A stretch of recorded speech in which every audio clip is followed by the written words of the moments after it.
Hey guys, welcome back to the channel. Today I am going to be making some lard, and I wanted to take you along on this and show you how that is done. From the clips you just watched, it's been a busy day. It's about 1 right now, so I am getting started a little later than I intended to on this, but I also had to wait for this to thaw a bit because I didn't realize when I went to get my pork belly to do this with that it was going to be frozen. So anyway, what I want to do is I'm going to trim the fat off this pork belly, and I'm going to leave the meat. My wife has a recipe she's going to be using this pork for, so I'm going to try to get the fat removed and get this refrozen before it's too far thawed for that to be possible. So anyway, what I'm going to do is I'm just going to take a sharp knife, like this one here, and I'm going to start cutting off my fat. And this fat is quite hard, so this is going to be a process. I'm not going to make you watch the whole thing, but just to give you a little bit of inside information, you may not realize this, but lard basically saved our country. During the Great Depression, people used lard for preservation without refrigeration. Probably going to do a video on that. It's a very cool process. This is also the basis for pemmican.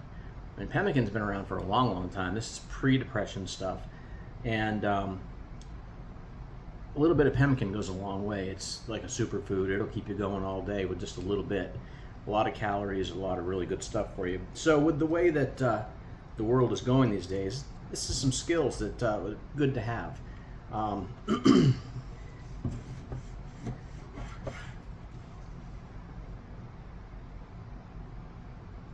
Anyway, yeah, I'm going to trim this meat off of here and save it.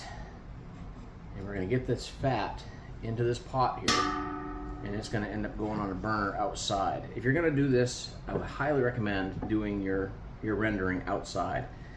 You just don't want your whole house to smell like this once it gets going. It wouldn't be a good thing.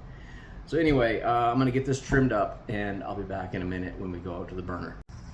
Hey guys, all right, we are outside now, and let me turn my camera around and I'll show you what I got going on with the fat. All right, so this is not quite as much fat as I had intended to get. That just wasn't as fatty a cut as I would have liked it to be, but I've got enough here to do 1 batch of lard, I think. So what I'm going to do is I'm going to cook this until it basically cooks down and clarifies. I'm going to take all the chunks out, and that's going to be our lard. Okay, so this has only been going for a few minutes, and it already smells pretty amazing, actually. I'm a pork fanatic anyway, so the little bits of meat that are still stuck to that fat, that might be a little snack. But anyway, what I was saying about lard and the way it kind of saved a lot of people is, like I was saying, it's a great way to preserve food. You can take your lard and you can just stick meat inside of it, cover it all over, and it'll keep it fresh.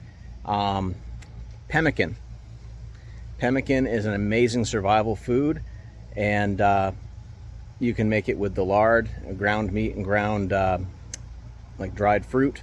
So excellent source of protein and fat there. So I mean, the government will tell you, oh, don't eat lard, don't eat fat, reduce fat in your diet, reduce this, reduce that. The only thing they're really trying to reduce is you. So I would take a lot of what they say with a grain of salt.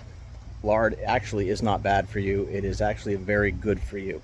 So anyway, I'm going to keep this going. We're going to do some updates on it as it cooks, and we'll see if we can get this done today. Thanks. Okay, the eagle-eyed among you will notice that I have changed over to a different pot. I was using a canning kettle before, and the bottom was really just way too thin. So you can see some of this has started to char. And we don't want it charred. We don't want the lard to end up coming out brown, you know. So I'm going to go to a heavier bottom pot. This is cast iron glazed, and this should definitely do a better job.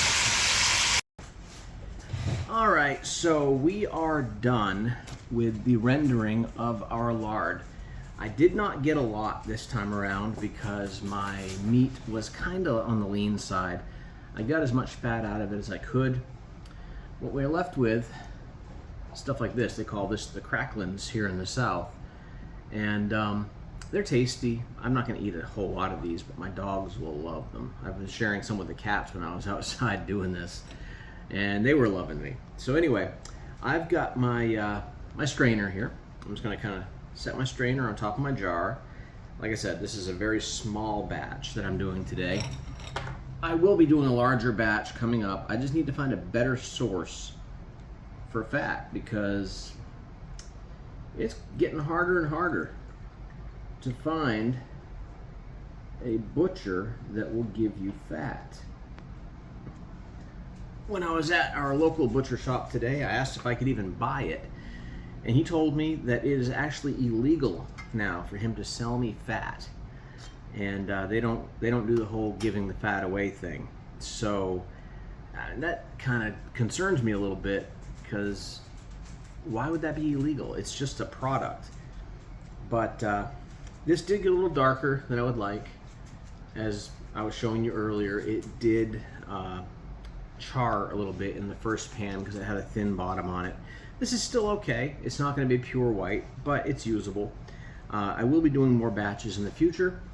Hopefully I get some quart jars out of it instead of these little itty bitty ones like this. But that is how you make lard. Basically, you take your fat, you trim it, you cook it until it renders down to a liquid, strain out your solids, and then you've got your lard. And as I was saying, this is a great preservative. It's actually very healthy for you. You need fat in your diet. If you don't have fat in your diet, you actually can end up with a lot of serious issues. They're actually linking a low-fat diet to like I'm showing you a very good example right now of memory issues. Your brain is actually made partially of fat, and if your brain gets too skinny, you know, it's not going to work the way it's supposed to. Our forefathers knew a lot more than we give them credit for, and even with our technology today, in the event of a serious catastrophic grid down situation, a lot of us aren't going to have any idea what to do. So lard, it's a great thing to have on hand. It's easy to make. It's not expensive to get a fatty piece of meat and boil it down. Highly recommend doing it. And anyway, just keep on coming back for more videos. Like I always say, if you're enjoying this content, like and subscribe, and throw me a comment or two. I always respond. So thanks for watching.